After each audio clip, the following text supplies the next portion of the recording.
Ang mabuting balita ng Panginoon ayon kay San Marcos. Papuri sa iyo, Panginoon. Noong panahong iyon, may isang kitunging lumapit kay Jesus, nanikluhod at nagmakaawa.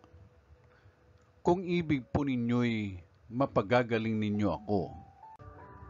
Nabag si Jesus at tinipo siya, sabay ang wika, "Ibig ko, gumaling ka."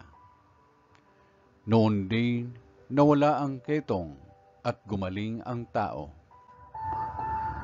Pinaalis siya agad ni Jesus matapos ang ganitong mahigpit na bilin.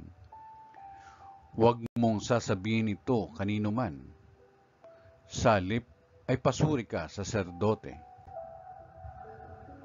Pagkatapos, magandog ka ayon sa iniutos ni Moises, upang patunayan sa mga tao na ikaw ay magaling na.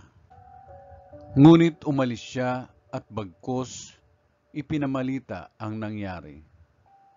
Ano pat hindi na hayagang makapasok ng bayan si Jesus. Naroon na lamang siya sa labas, sa mga ilang na puok, at doon pinagsasadya ng mga tao buhat sa iba't ibang dako. Ang mabuting balita ng Panginoon. Pinupuri ka namin, Panginoong Kristo.